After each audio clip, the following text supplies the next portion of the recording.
Muy buenas noches, amigos de esta misma semana. Muy buenas noches, Diana. Muy buenas noches. En el programa de hoy vamos a hablar sobre la prohibición de la Junta Central Electoral para que se realice proselitismo de campaña.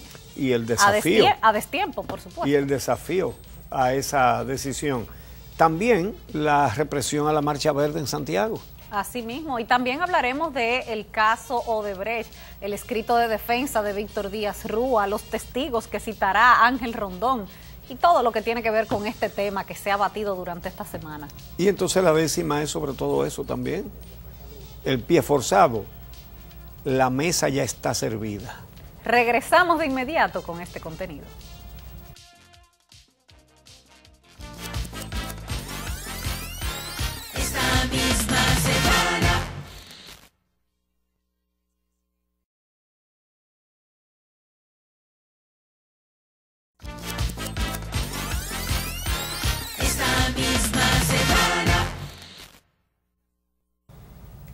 Bueno, señores, la Junta Central Electoral tomó una decisión que la sociedad venía pidiendo desde hacía mucho tiempo. Como no hay ley de partidos, esto es chivo sin ley. Entonces, eso da ventaja ¿a quién? A los que tienen mucho dinero, sobre todo a los que lo han conseguido desde el poder. Porque ¿quién puede sustentar una campaña electoral de 2 años? Porque es que se olvidan, señores, las elecciones son dentro de 2 años. ¿Cómo es posible que tengamos una campaña en marcha? Entonces, como le están dando vuelta todavía a la ley de partidos, ¿qué hizo la Junta? Lo que se le reclamó a la Junta anterior que nunca hizo, asumió su responsabilidad, porque la Junta está facultada por la Constitución a reglamentar las campañas. Pero además, la ley electoral vigente establece de manera muy clara que la campaña electoral comienza cuando la proclama la Junta Central Electoral. Sí, y no cuando le da la gana a cada uno. Pero ahora eso es objeto de debate. Entonces, es importante saber qué fue exactamente lo que dijo la Junta. La Junta Central Electoral emite una prohibición de realizar actividades proselitistas, de caravaneo, de publicidad, de altoparlantes, mítines, etcétera, hasta que la Junta Central Electoral no abra ese proceso y le da un plazo de 5 días a los partidos políticos para que retiren toda su propaganda. Eso fue el miércoles pasado, o sea que ya este lunes todos los partidos deberían haber quitado sus vallas, y toda la publicidad exterior que tienen y toda la propaganda que tienen y suspender las actividades como los caravaneos que ya se estaban haciendo. El PRM acató de inmediato la decisión de la Junta e instruyó a todos sus organismos para que suspendan cualquier tipo de campaña política. Claro, la Junta también pedía el apoyo tanto de Interior y Policía como de los ayuntamientos y las gobernaciones de todos los municipios para ejecutar esa orden. O sea, que si un partido no acata y no va y desmonta las vallas que tiene, que el ayuntamiento lo haga. Exactamente. Entonces, legisladores de uno y otro grupo se expresaron de la siguiente manera. La Junta en ese esfuerzo que está haciendo para ver si nosotros los dominicanos nos ajustamos y cojamos control de que no se puede estar en campaña permanente.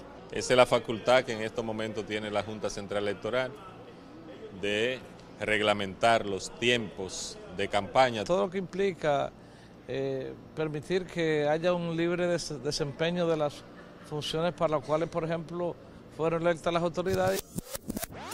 La noticia con esto, Diana, más importante, es el hecho de que el expresidente Leonel Fernández, presidente del Partido de la Liberación Dominicana, desafió, primero dijo que no lo va a cumplir, que la Junta no tiene ningún derecho a aplicar algo que no está en una ley, y además desafía la decisión de la Junta. Sí, las palabras de él fueron: lo que no está prohibido está permitido. Sí. Bueno, pero la Constitución es clara cuando dice que la Junta tiene Central Electoral tiene la facultad de reglamentar la campaña. Y además, dice la ley electoral que la campaña comienza cuando la Junta la proclama. Y la Junta no ha proclamado campaña, apertura de campaña. Ahora, la verdad es que se refirieron a la Junta con insultos de muy baja categoría. Insultos. Es decir, una actitud como... uno ni siquiera entiende cómo políticos se expresan en estos términos. Leonel Fernández, después de que habló el coordinador de su campaña, que es Bautas Rojas, sí, que fue el que insultó, entonces él dijo que a él le parecía que era bien intencionado lo que quería hacer la Junta, que solo que no puede hacerlo porque la ley no lo dice. Bueno, después Bautas Rojas, que los insultos los profirió el jueves, ¿verdad? No, los profirió el miércoles. Y el jueves volvió a reiterar que ellos no van a parar ninguna campaña. Y entonces dijo que lo de él no era personal y que no tenía nada contra el presidente de la Junta. Pero entonces olvidó que el día anterior le había dicho, oye, pusilánime, irresponsable y cobarde. Óyeme, qué agresivo. Sí, sí, sí. Pero ¿y esta actitud? Entonces... Tomando en cuenta que si se aprueba la ley de partidos como a ellos les gustaría, al sector del presidente Leonel Fernández, sería con supervisión de la Junta Central Electoral. Entonces yo no sé en qué términos se van a entender con la Junta si desde ahora le están diciendo todo eso.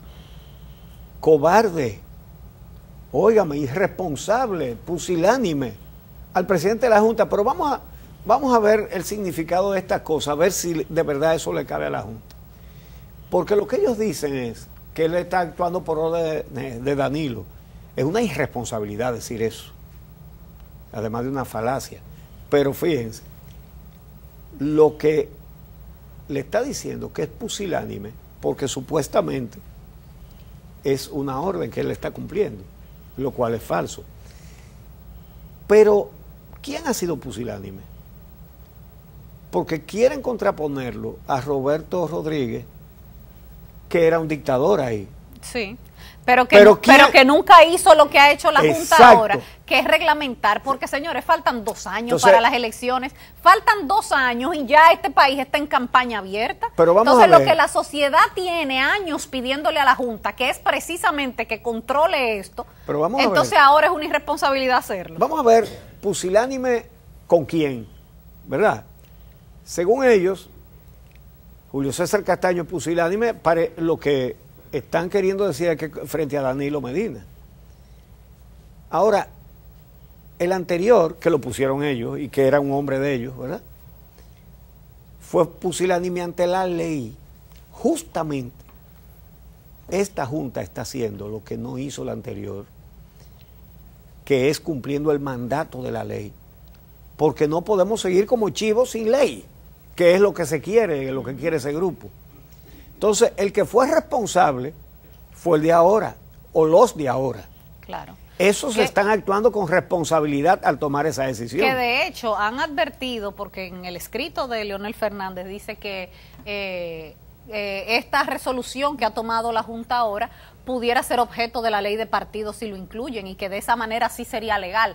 La Junta ha recordado que si no aprueban la ley, ellos tienen la facultad por eso que lo están haciendo. De reglamentar. Por eso que lo están haciendo, claro, porque todavía le están dando vuelta a una ley que lleva 18 años y no la aprueban. Claro. Porque no quieren reglas. Que por cierto, esa facultad se la dio la Constitución del 2010, que es la Constitución de Leonel Fernández. Exactamente. Entonces... La de él, la que él hizo a su medida y cuerpo. Para controlar la justicia. Exactamente. Y para quitarse el nunca jamás. Esa Constitución es la que le da la facultad a la Junta Central Electoral. Exactamente. Ahora, la verdad es que es el único que está en rebeldía frente a esa disposición de la Junta Central Electoral. Vamos a escuchar entonces a los abogados Nanfí Rodríguez, que es afín a Leonel Fernández, y a Cristóbal Rodríguez, catedrático de Derecho Constitucional. La percepción que hay en la sociedad dominicana es que el crecimiento que ha experimentado la candidatura del presidente Leonel Fernández ha llevado a algunos sectores a sorprender a la Junta Central Electoral con una resolución que a todas luces es manifiestamente inconstitucional. Lo primero, que no se trata de una prohibición. En aplicación de las disposiciones de la ley electoral vigente que regula los tiempos y los plazos para el inicio de las campañas electorales, ha tomado la decisión de establecer regulaciones, porque lo que se está viendo es que hay una especie de inicio anticipado, holgadísimamente anticipado, de activismo político proselitista. Bueno, ya veremos si la Junta hace cumplir o no. Y ya veremos. Y vamos a ver hasta dónde llega el desafío. Exactamente, porque ya el presidente Leonel Fernández ha estado caravaneando los últimos 3 fines de semana, específicamente los domingos. Sí. Vamos a ver si mañana sale otra vez. Exactamente. A pesar de la prohibición de la Junta. Sí. Bueno, le dieron 5 días. Ah, bueno, es verdad, le dieron 5 días. Todavía tiene un día de gracia, sí. Mañana está dentro del plazo. Sí. Ya veremos la semana que viene. Bueno, pues vamos a hacer una pausa. Cuando regresemos vamos a hablar sobre la Marcha Verde y represión y protestas en República Dominicana.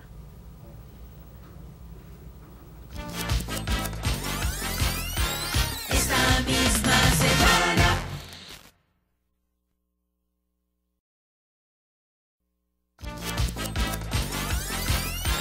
Esta misma semana. El gobierno ha tenido el buen sentido de no tratar de reprimir las protestas que ya llevan un par de años, ¿verdad? El Movimiento Verde luchando por la justicia independiente para el fin de la corrupción y el fin de la impunidad. Hasta esta semana. Hasta esta semana, que lo hicieron en Santiago, usando fuerza bruta de la Policía Nacional, desmantelando casas de campaña, etcétera.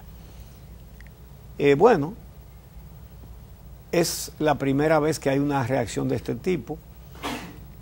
Generalmente estas demostraciones de fuerza lo único que demuestran es debilidad, porque cuando usted enfrenta cuestionamientos, razones, palabras con macana, usted realmente está quedando al desnudo y queda en evidencia su debilidad. No puede con los argumentos. Entonces lo hace con la macana. Mira, vamos a ver lo que sucedió en Santiago, porque en 2 ocasiones la Policía Nacional intentó reprimir la manifestación. Bueno, el primer día le desmantelaron el campamento y se llevaron las cosas que ellos tenían ahí, que por cierto ahora no aparecen. Y luego volvieron en otra ocasión más también a reprimir. Vamos a ver lo que sucedió en Santiago. Batallón de Policía Nacional encabezado por Severino viniera de inmediato y desprendiera las carpas. De todas maneras, nos mantendremos aquí porque esa es nuestra decisión. Nosotros no tenemos que irle a pedir permiso a una persona que nosotros las indicamos como parte de la corruptela que hay en este país. No hay ninguna justificación para que se quiera agredirnos a nosotros. Cuando él vio que le quitaron la gorra, él volteó para atrás y me agarró por el cuello y me levantó. ¿Eso fue un agente policial? Sí, apellido Severino. Que hay autoridades y todo el mundo debe respetar las autoridades. Las autoridades que aquí en Santiago fueron electas y nombradas para que se cumplan. Bueno, ahora aparece que el director del Monumento a los Héroes de la Restauración es el que dice en una carta que eso no es un espacio público. No sé qué concepto tendrá esa persona sobre qué cosa es un espacio público. Mira, vamos a ponerlo en pantalla porque el comunicado es muy interesante. El comunicado que envía la opinión pública, ahí lo tienen ustedes. La dirección del Monumento a los Héroes de la Restauración, dependencia del Ministerio de Cultura, no ha dado ningún tipo de autorización para manifestantes de la Marcha Verde ubicados en la plazoleta de la información de esta entidad. aquí va el primer error, porque no se necesita autorización para protestar. Sí, él cree que todavía estamos en la dictadura. Exacto. Entonces sigue, se les notificó a las autoridades del lugar de dicha irregularidad. No obstante, los manifestantes insistieron en permanecer en el lugar antes señalado, alegando erróneamente es espacio público. O sea que el director del monumento considera que el monumento no es un espacio público. Si en Santiago de los Caballeros el monumento no es espacio público, no hay nada que sea espacio público en Santiago entonces. Nada es espacio público en Santiago. Exactamente. Y además, el nuevo ministro de Cultura, que lo tuvimos ayer aquí en El Día, le hicimos la pregunta y esto fue lo que respondió. Una cosa es ir a acampar frente a un ministerio, en el caso de la Procuraduría. Otra cosa es ir a un monumento a los héroes. Yo creo que de ninguna manera ustedes tienen que reconocer que ha habido ningún tipo de impedimento a la Marcha Verde, a hacer su marcha y a decir y actuar, inclusive el campamento que se puso frente a la Procuraduría se ha respetado, pero ya un monumento, el monumento a los restauradores de la República debe ser una cosa más sagrada. Pero es en terrenos aledaños, no en el monumento, no es en el pie del monumento. De todas maneras, yo creo que el director actuó correctamente, lo que no estoy de acuerdo con atropello, eso no, en ninguna forma.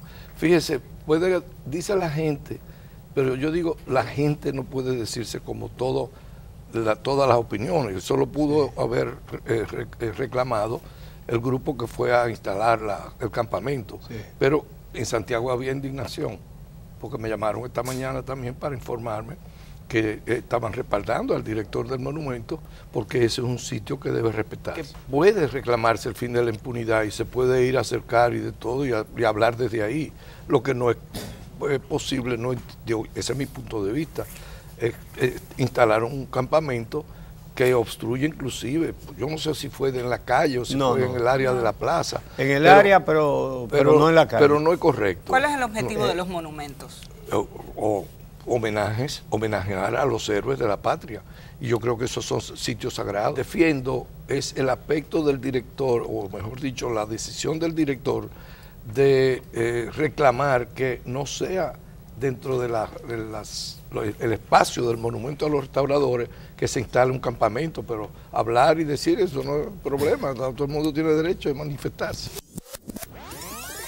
Bueno, ante este argumento tan flojo, que evidentemente no se sostiene en un tribunal, la Marcha Verde ha anunciado que ya lo hizo, a interponer un recurso de amparo precisamente contra esta decisión de la Dirección del Monumento de Santiago, que es una entidad adscrita al Ministerio de Cultura, de impedir la manifestación del Campamento Verde, alegando que esto no es espacio público. A lo mejor fue que lo privatizaron y no nos han dicho nada.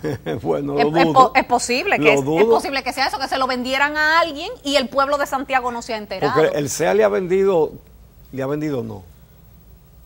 Le ha entregado a dirigentes del PLD una cantidad del patrimonio inmobiliario del Estado impresionante en actos de corrupción que ni siquiera se investigan. Pero sería bueno pero yo dudo que lleguen a vender el monumento. Bueno, sería bueno que lo aclararan, porque es que es el director del monumento el que está diciendo en un comunicado a la prensa, en papel timbrado oficial del Ministerio de Cultura, que eso no es espacio público. Bueno, si no fuera... Sería bueno que lo aclarara. Si no fuera espacio público, no estuviera a cargo de él. Exactamente. Porque él va a estar a cargo de una finca privada.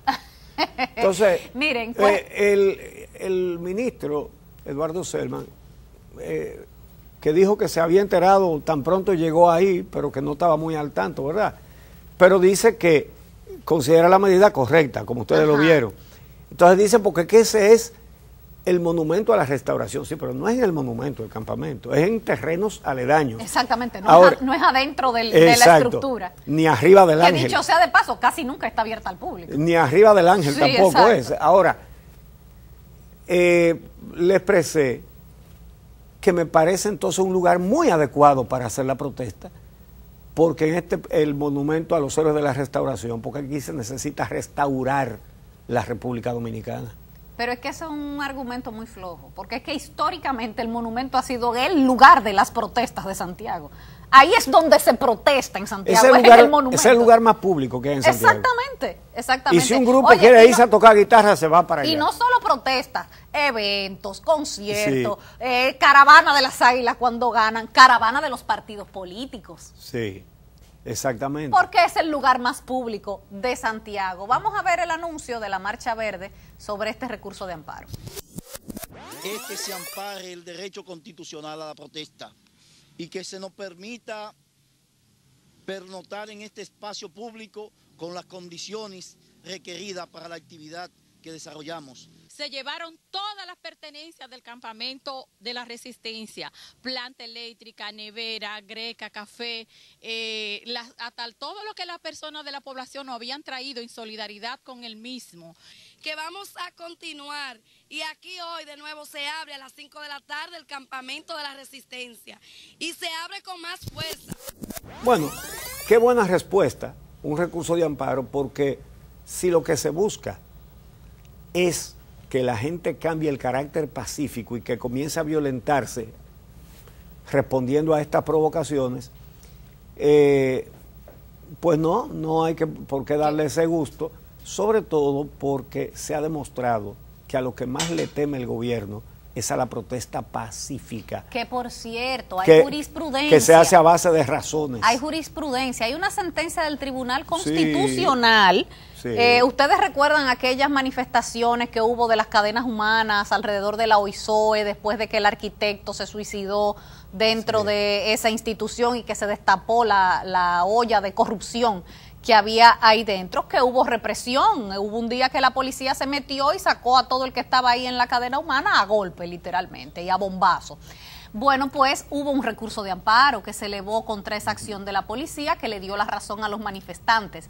Y entonces el Ministerio de Interior y Policía, que qué bueno que lo hizo, porque así es que se quedan las cosas ya en jurisprudencia y con precedentes, recurrió la decisión del Tribunal Superior Administrativo y se fue al Tribunal Constitucional, y el Tribunal Constitucional le volvió a dar ganancia de causa a los manifestantes, diciendo que todos esos argumentos de que no podían protestar ahí en ese lugar y todos los demás argumentos que utilizaron que no eran válidos, que el derecho a la libre expresión, circulación y protesta está por encima de todo Nadie eso. puede ponerle sitio, dice que aquí sí y allí no. Y el argumento de que no le habían dado permiso, le dijeron no necesitan permiso tampoco. Obviamente que no lo necesita. Bueno, pues ahí está la jurisprudencia y veremos qué pasa el martes, es la audiencia para ese recurso de amparo. Veremos qué pasa el martes. Exacto. Bueno, pues vamos a hacer una pausa y regresamos entonces con el proceso del caso Odebrecht.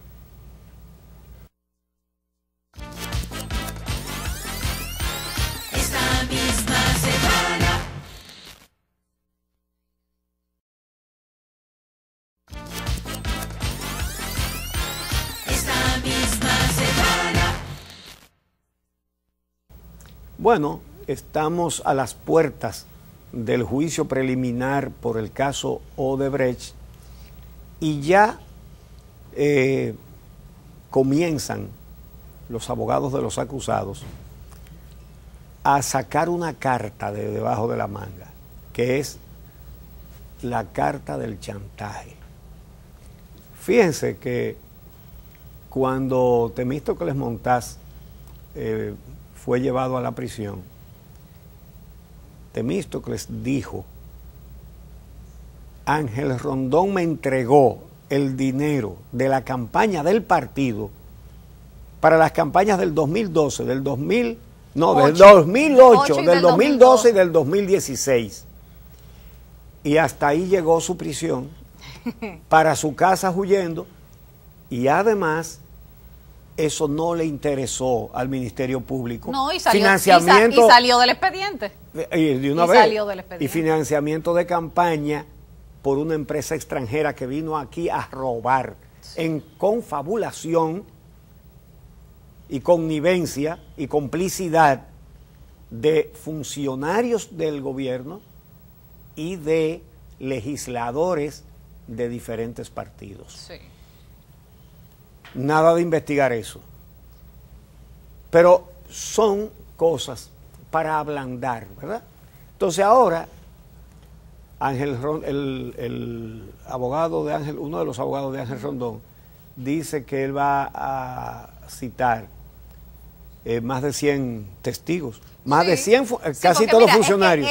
Pero yo creo que son como 160. Es que los encartados que quedaron tenían un plazo para depositar sus escritos de defensa. Entonces, es en ese escrito de defensa que la defensa, valga la redundancia, de Ángel Rondón dice que va a citar a 106 personas como testigos a descargo. 106 son. 106 personas específicamente, entre funcionarios, legisladores, exgobernadores del Banco Central, del Banco del Reserva. Bueno, medio país va a testificar ahí, según la defensa de Ángel Rondón. Bueno, se pudiera interpretar que le van a preguntar a los exfuncionarios, sobre todo, usted hizo un negocio con Ángel Rondón, usted cogió soborno. No, ¿qué va a decir? No, que no sí. Exacto. Sí. Y eso prueba que él no pagó soborno a otra persona. La otra cosa es que citar a muchos dirigentes del partido y funcionarios tiene un significado, sobre todo en el caso de Rondón, porque él era el que repartía el dinero, de acuerdo con el expediente, ¿verdad? Y con Entonces, lo que él sabe a quién le dio. Y con lo que dice la misma Odebrecht. Entonces, aquí yo voy a comenzar a citar gente, yo fui el que di, entonces yo sé quién cogió. Sí, eso pone nervioso a mucha gente. Sí. Entonces, por eso no es extraño que se comience mal, como lo vamos a señalar ahorita, con el primer tropiezo que tiene ese expediente. Pero antes de llegar a ese punto, vamos a señalar lo que dijo el otro en el mismo sentido, sí, claro. Víctor Díaz Rúa, que dice él que el dinero de una de las cuentas que le atribuyen, el del PLD... Una no, 7. 7 cuentas. 7. Que ese dinero es del partido. Sí. Y que Reinaldo Pared le certificó eso, que él tiene la certificación. Que esas cuentas eran del partido. Entonces, si el dinero que le daba Ángel Rondón iba a cuentas del partido, entonces el soborno es al partido como institución. Ahora, ¿puede alguien creer que entonces esa justicia del partido, con esos jueces del partido, van a decir ahora, bueno, entonces tenemos que investigar al partido y tenemos que encartar como institución, como persona jurídica? Pero, óyeme, eso mismo es el caso Gürtel de España, ¿eh? Sí. Eso exactamente es el caso Gürtel. Exactamente. El ex tesorero del partido, que vendría siendo el secretario de Finanzas, aquí en República Dominicana, acusado de llevar una contabilidad paralela, una caja B, como le llamaron los españoles, por la cual entraban fondos al partido que no eran declarados. Exactamente. Entonces, ¿qué va a pasar aquí?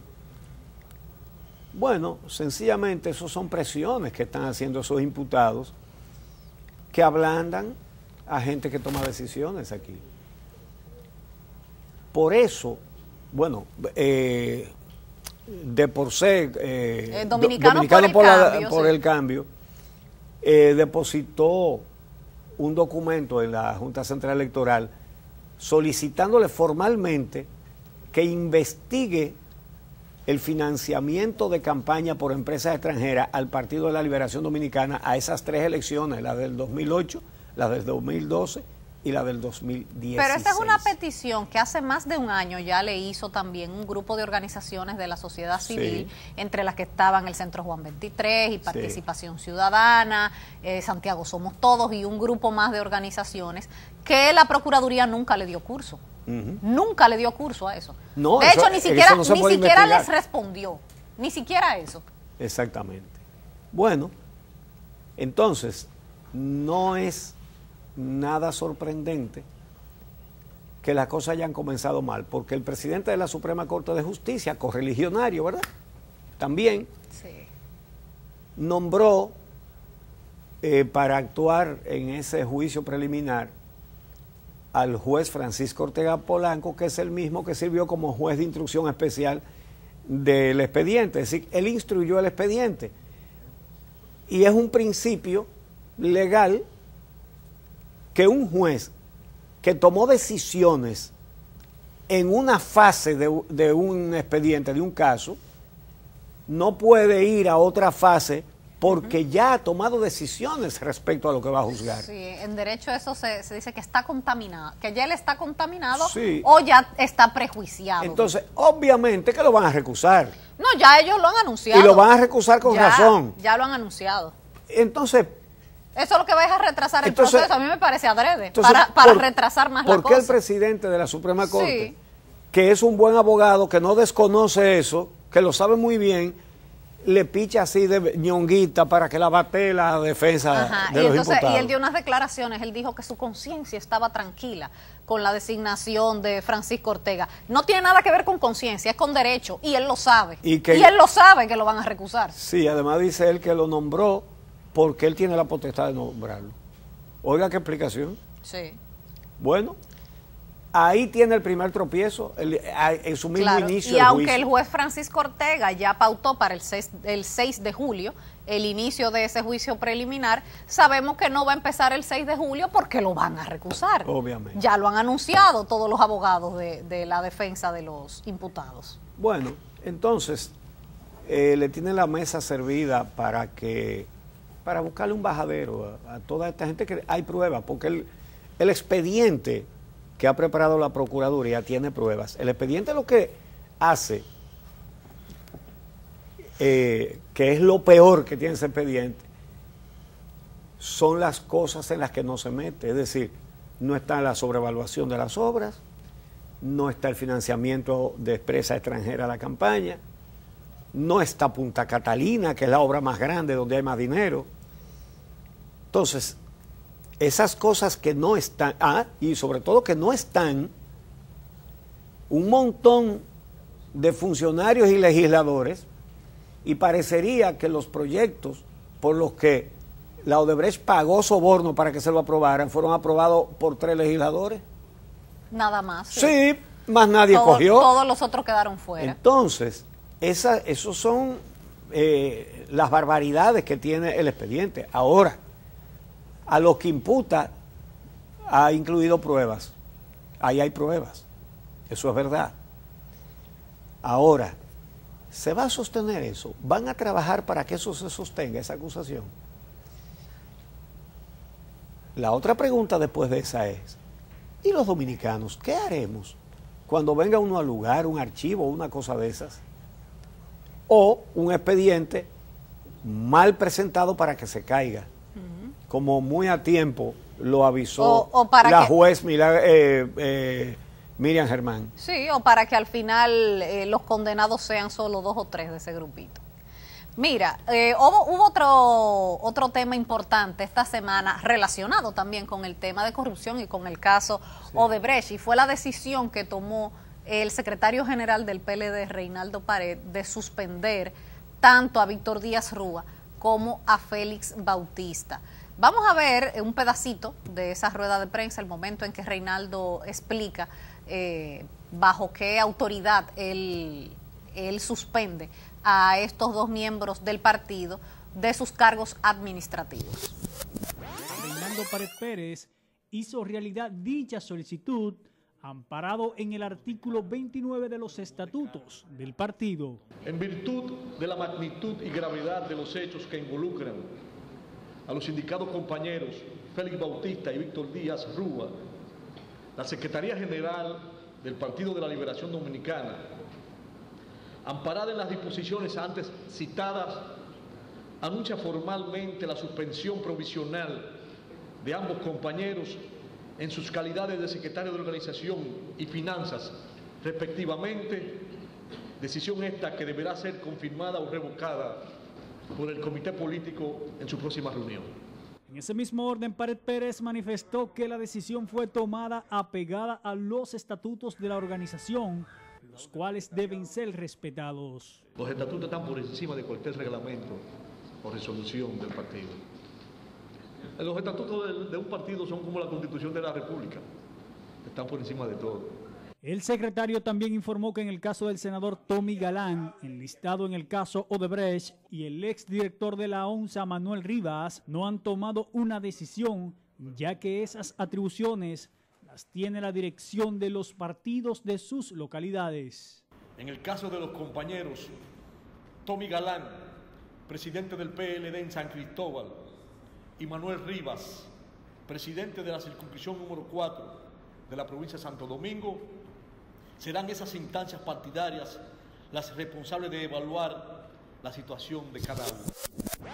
Félix Bautista, aunque no tiene un caso abierto en la justicia ahora, pero señalado por la justicia de los Estados Unidos, el Departamento del Tesoro de los Estados Unidos, en relación a irregularidades con la construcción de obras en Haití. A corrupción. A corrupción, exactamente. Y Víctor Díaz Rúa encartado en el caso Odebrecht. Entonces salieron inmediatamente otros dirigentes del PLD a quejarse de la medida, diciendo que si era por eso, ¿por qué no habían también suspendido a Tommy Galán, que es el presidente del partido en San Cristóbal, o a Manuel Rivas, que era el presidente del partido en Santo Domingo y que tiene Oeste, las manos manchadas de sangre. Exactamente, Además, acusado en el caso de la ONSA.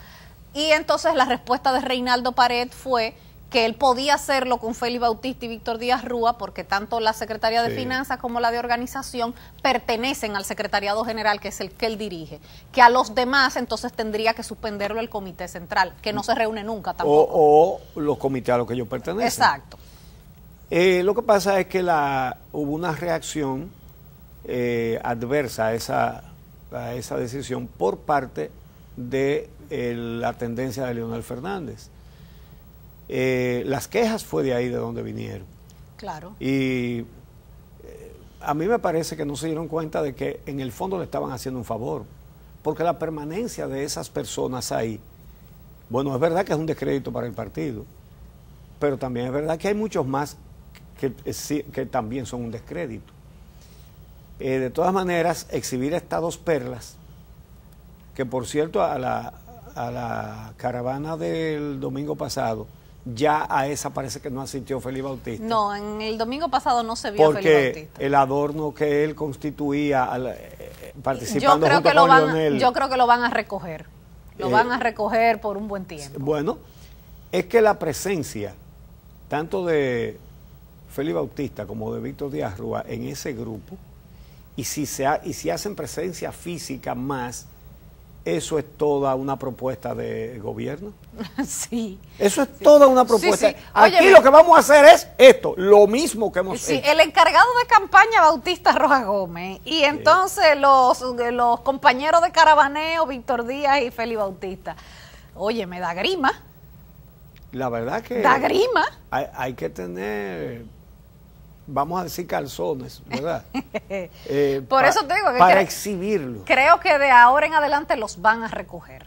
Bueno. Los van a recoger. Pero claro, la decisión no deja de ser también política, porque Reinaldo Pared, además de secretario general del PLD y presidente del Senado, es un precandidato. Sí. Es un precandidato igual que Leonel Fernández. Sí. Yo encuentro que eso no debió ser. No debió ser porque el artículo 78 del Código Procesal Penal, creo que el numeral 6, tengo que buscarlo aquí, pero yo se lo voy a leer textualmente. Déjame leerlo textualmente, que es lo mejor. Establece como causa de recusación o inhibición el hecho de que el juez haya conocido ese caso con anterioridad, a cualquier título. Lo dice expresamente, vamos a leerlo, aquí está. Numeral 6 del artículo 78. Los jueces pueden inhibirse o ser recusados por las partes en razón de, numeral 6, haber intervenido con anterioridad a cualquier título o en otra función o calidad o en otra instancia en relación con la misma causa. Entonces, es decir, que es imposible que un juez, porque que este juez, en este caso particular, ha sido el juez de control. Es decir, el juez salvaguarda de los derechos fundamentales de los imputados, pero también el juez control para saber que el Ministerio Público respete la ley. Ha sido juez de la medida de coerción. ¿Cómo es que el presidente de la Suprema Corte de Justicia, sabiendo de la existencia de ese texto que puede ser recusado, que el propio juez se puede inhibir? Yo creo que él debió inhibirse directamente, o fijó fecha para el 6 de julio para decir yo me inhibo el 6 de julio. Eso es posible. Sí, y si espera la recusación, creo que van a tener que concederle esa recusación a los imputados. Pero mira, es importante que se sepa que los jueces que vayan participando del proceso, como Francisco Ortega, el que termine siendo el que decida la fase preliminar, ya luego no pueden participar en el resto del proceso. Claro. Y eso va eliminando jueces de, de la Cámara Penal, que será la que tendrá que juzgar. Y que, por cierto, la Cámara Penal, que ya conoció el tema del levantamiento de las medidas de coerción, esos jueces que participaron ahí ya no pueden participar tampoco. Ajá. Así es. Eso te deja fuera gente como Miriam Germán, por ejemplo. Ajá. Sí, señor. Y deja a facultad del presidente de la Suprema Corte de Justicia quiénes serán los sustitutos. ¿Quiénes serán? Los que le dieron el no al lugar a Félix Bautista y los que aprobaron que se le prohibiera a la fiscal del distrito investigar a Díaz Rúa. Esos son los que van a tomar la decisión, para eso están. La gran pregunta es, los dominicanos, ¿qué vamos a hacer cuando eso ocurra? ¿No vamos a quedar tan tranquilos? Esa es la gran pregunta. Solo nosotros, los ciudadanos, solo usted puede resolver esto. Nadie le va a hacer ese favorcito a usted. ¿O usted espera que la justicia va a funcionar? Después no se muera del susto, ¿verdad? Ahora mismo, la expectativa es que le van a buscar un bajadero después de este robo de miles de millones de dólares. Miles de millones de dólares. ¿Ok? A eso le buscarán un bajadero, muy probablemente. Lo vamos a decir en décimas cuando regresemos, pero no es tampoco para abatirnos y ponernos pesimistas y decir, anda, mira, también lo van a soltar. Esperen la décima en un momentito.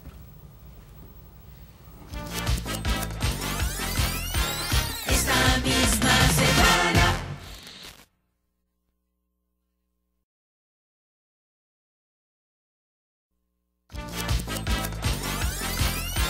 Esta misma semana.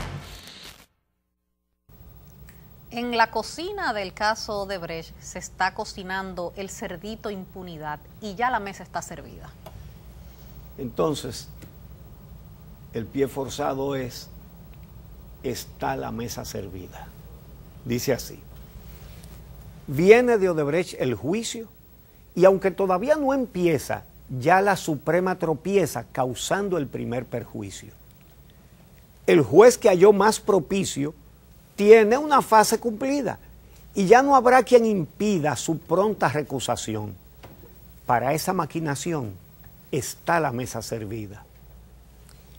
Va sin sobrevaluación de plantas ni carreteras, ni de empresas extranjeras incluye financiación. Aunque hizo esa confesión, gente que está sometida, sabiendo que así intimida del gobierno a varios vivos. Y para dar más archivos está la mesa servida. Ministros, legisladores, faltan en ese expediente, protegiendo claramente a varios grandes señores. Lo que sobran son errores para darle una salida a gente comprometida que solo busca escapar, y para otro no ha lugar, está la mesa servida. Dice una máxima vieja a la que ahora recurro, que una cosa piensa el burro y otra aquel que lo apareja. Se aplica esa moraleja a una población dormida que de valor revestida ya comienza a despertar al ver que para luchar está la mesa servida.